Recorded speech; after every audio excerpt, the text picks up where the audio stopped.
Hello, my book reading friends. Long time no talk. I know. It's been a couple months. Let's just say I've gotten another reading rut. Life got really chaotic, but I'm here today to share my thoughts on books that I have finished so far this year, which has only been 5, I believe. 2 of which were Harry Potter books, so we're not going to talk about those. I'm rereading those for pleasure and fun, and that's it, and nothing else to talk about in that regard. But the other 3 books that I have read over the last couple months, I got a lot to say about basically every single one of these. So we're gonna go ahead and jump into it.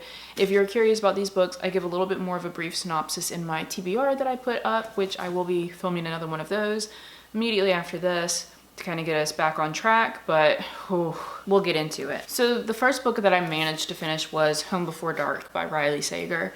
And I was really excited to read this, and honestly, out of the 3 books that I'm going to spend time talking about today, this was definitely the best one. So again, to give a brief synopsis, this is centered around Maggie. It follows her story with her family and their supposed history with their haunted house.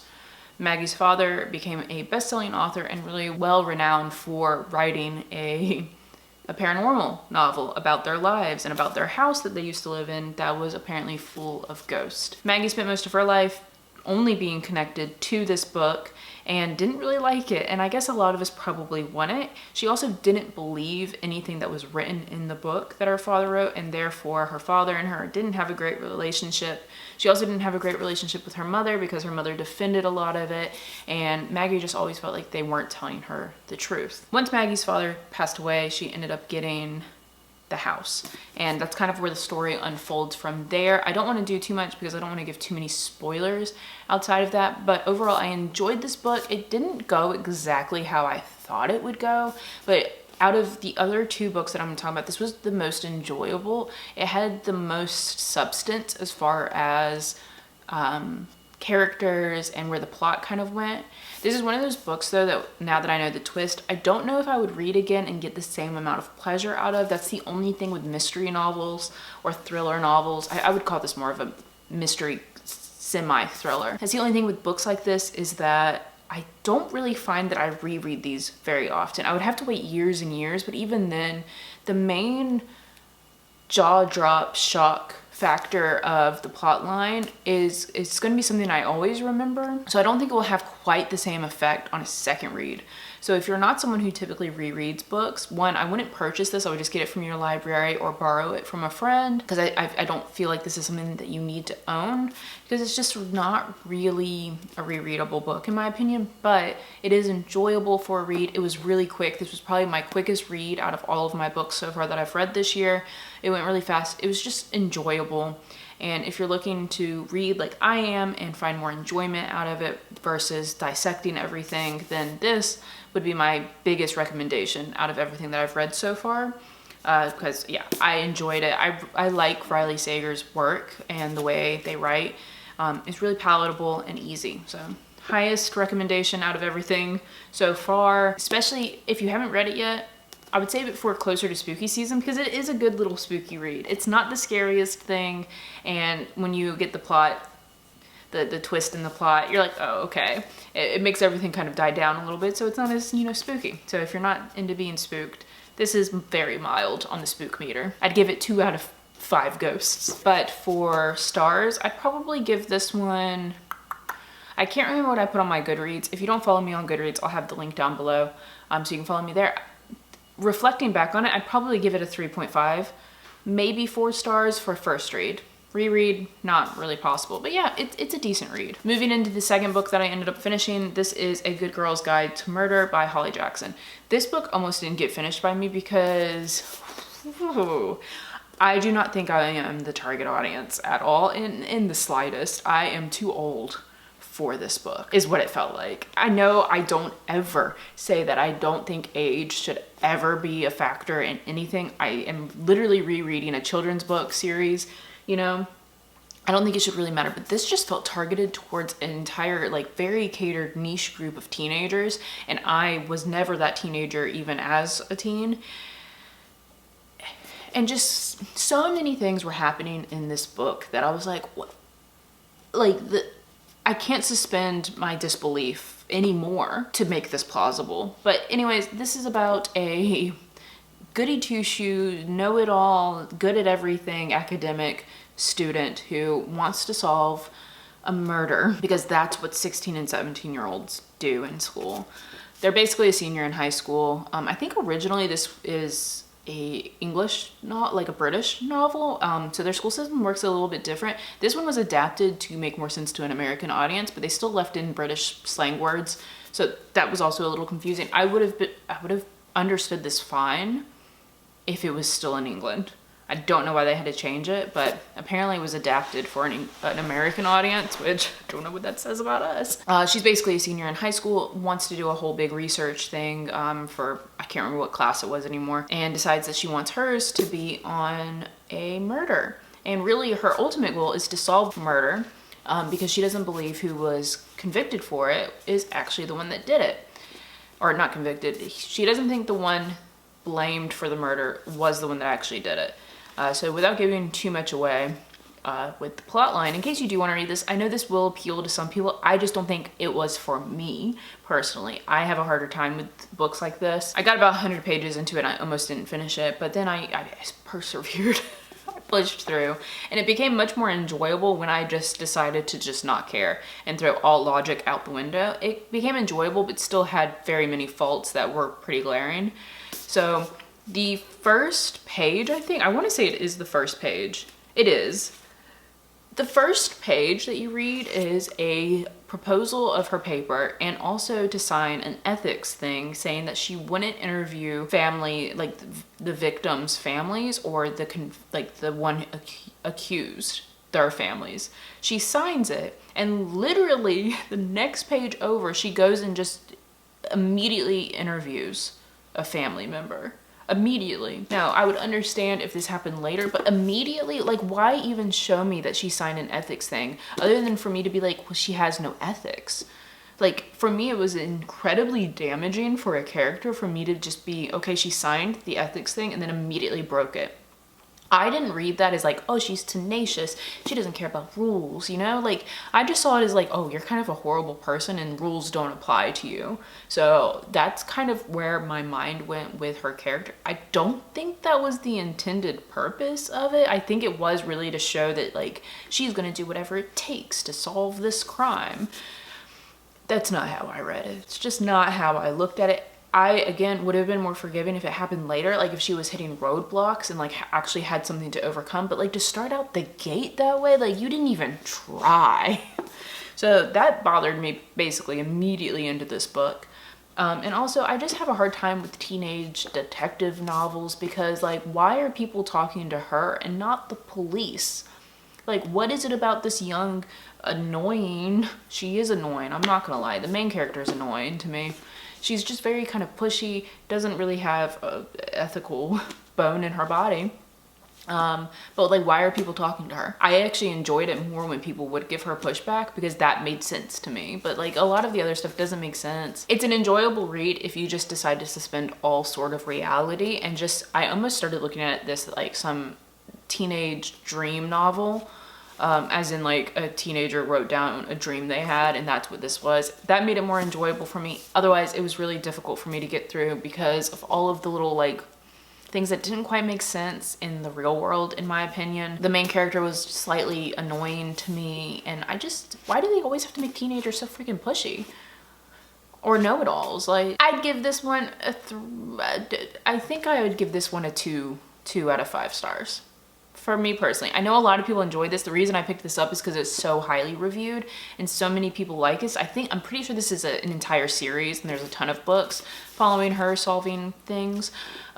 Will not be picking up anymore. It's just not, I am not the target audience. And this third and final book that I'm going to talk about for what I've read lately is actually, I did not finish it. It's a DNF because I could not get through this book at all. And I hate that this video, my first video back in a while, is so negative, but like, this is what I get for listening to reviews on Goodreads and not just following my gut and picking books that I feel like I'll actually enjoy. I wanted to step outside my comfort zone with like a bunch of these books and get things that a lot of people recommend. And these are all highly reviewed on Goodreads. Just not mine. It's just not mine. So this one is the If We Were Villains by ML Rio. I know a lot of you guys, when I mentioned this in my TBR, that you have it on your to read list.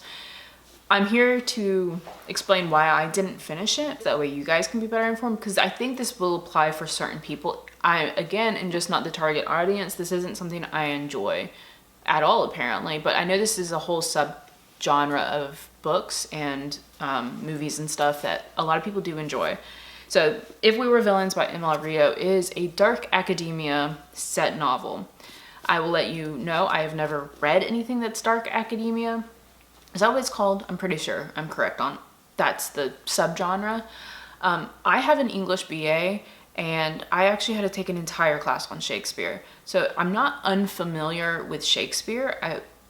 I don't know if all dark academia leans into Shakespeare heavily or Victorian writing heavily or anything like that. I don't know if there's like a specific writer that they follow, but this book in particular follows Shakespeare. And it's set after a bunch of drama kids who are at a theater school, and the only thing they perform is Shakespeare, which I find bizarre, but I could probably get past that if it didn't feel like Shakespeare co-wrote this book. There was literally pages that I would skip because half of it would be italicized because it's just Shakespeare. And not only would there just be whole bits of them going through Shakespeare, different plays and lines and stuff, they would also just use it in their normal conversations. Like they would just throw in lines from Shakespeare, which I don't know about you guys, but if people do that in real life, just start throwing quotes into every single sentence, that's annoying. Like, it's so pretentious, and that's just the sense I got with this, was that it's slightly pretentious writing, and I think it's supposed to be moody and thought-provoking and intellectual in a lot of ways, but it just came off as pretentious to me. And again, I have a BA in English literature. I spent a lot of time with people like this, and it's just not my cup of tea. Let me tell you all a story. Come closer. Let me tell you a story about my Shakespeare professor. My Shakespeare professor was unmarried, which isn't a problem. Any paper that we had to turn in to him, we had to measure the margins to be exactly an inch and like 3/4 or something. It had to be very specific. He kept a ruler on his desk, and also the staple at the top of your paper had to be like an inch in at a 45-degree angle, and he would measure it, and if it was incorrect, he would either send it back to you with a 0 or he'd call you in to correct it. He called me in to correct it once, and it was because it was off by like 10 degrees. It wasn't a 45-degree angle, it was a 35-degree angle, which apparently messes up his whole flow. So maybe that's just my experience with people who enjoy Shakespeare. But yeah, when I see Shakespeare now, it makes me angry. I actually enjoy Shakespeare, honestly. I don't mind Shakespeare. He is a very tongue-in-cheek, sassy man, and I enjoy that. But yeah, my whole experience was ruined in that way, and this book didn't help. But that's my monologue. I literally have my Shakespeare textbook right up here because I will always keep it. And I also won a poetry competition when I was in middle school, and the trophy is Shakespeare's head. It's a bust of Shakespeare. So again, I don't hate Shakespeare, but having to read a book where every other line was basically written by the man, I literally stopped caring. This is a mystery novel, by the way. There's a murder that happened, and we don't know who did it at the beginning. Someone went to jail for it, and apparently it probably wasn't them who committed the murder. Very similar to the other book, but even worse. Again, it's not that it's bad. It's not even that it was badly written. It's just, it just did not appeal to me. I went to school. I had a bunch of friends that were drama nerds, and they weren't even as obnoxious and pretentious as this group. And the worst part is that they knew they were pretentious, and they were upset that other people saw them as pretentious, but then continued to just be who they hated, I guess. An example of this is basically they were, the beginning of the book, as far as I got, I only got like 100 and something pages in. Where did I stop? I got 127 pages in. I got this far. For me, if I get 100 pages in and I'm not enjoying it, I'm not going to enjoy it more than likely.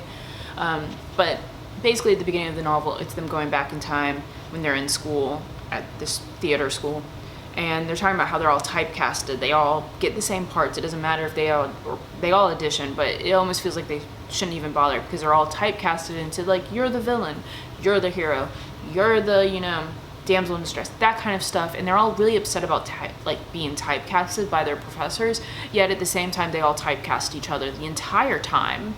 And like there's one part where one of the characters, she's always typecasted as like the seductive one, and then her friends who are all pointing this out and they're all upset about how this keeps happening to them, they then turn around and call her a slur for a promiscuous woman, like to her face. And I remember I like wrote in the book and I was like, WTF. I think I wrote it. If I can find it, let me see if I can find my annotation. Look. This annotation literally just says, my God, why? And under that it goes, they're so freaking pretentious. I had to write that in the book because it was blowing my mind. Yeah, so down here, I highlighted it and I wrote next to it, oh my God, are they shaming her and calling her that? Because yeah, they called her a slur for a promiscuous woman after being upset that that's what she's always cast as. Like, it just didn't make sense to me. It was just kind of annoying. There was no character development that I could see at that point in the book, and I was learning to quickly not care if there was character development because I couldn't care about these characters at all. Everything about them was like one of those things where you meet people and you're like, oh, I want to like you, I want to know your story, but like you're so difficult to get along with that it's not worth the effort. That's what it started feeling like. Like I wanted to try and see where this was going and see what really happened and see who really did the murder, who didn't do the murder. And for someone like me who actually, you know, used to listen to true crime a lot, like this just didn't captivate me. And I usually will stick for a story to see, oh, well, what really happened? What went wrong? Not this one. Wasn't for me. If this kind of dark, moody, long, drawn out stories with characters that are really hard to kind of like deep dive into, like if you like a nut that's hard to crack, you would like this. For me, not what I'm looking for. This is not my cup of tea at all. Maybe this will be something I revisit because some things take a little bit. This was my first deep dive. Maybe I dove into the deep end too fast. Maybe I'll revisit it. Please, if you have any other outlooks on this book, let me know. If you enjoyed this book, let me know what you enjoyed about it. So maybe I can go in with a different mindset. I went in really blind, not really understanding anything. So maybe with my blinders off, this would be better. But as of right now, I rated it one star out of 5, only because I felt compelled that I had to give it something. It's not a poorly written book. Like I can tell the author has craft and knows what they're doing. For the most, okay, well they used quotes so much though, like so many quotes. So half the writing was Shakespeare, and Shakespeare is known for his craft. 1 star out of 5, yeah. That's where I'm sticking to that one. And that, guys, is my entire what I've read lately and where I've been. This book right here is the reason why I don't have more, because I was so angry that I couldn't get into this book because I wanted to so badly, and it really put me in a foul mood because it started feeling like a chore to read this, to the point where I had to take a break from reading. So that's why I haven't read more. I mean, I'm getting back into it. I am currently, I have my TBR stack right here. I'm gonna film that right after that. So if you enjoy videos about books and bullet journaling, hit that subscribe button because that's what I have for you here. I hope you guys are enjoying this. I am trying to grow this channel this year. I am hopefully back to posting more regularly now. And yeah, thank you guys so much for being here, and I will see you in the next one.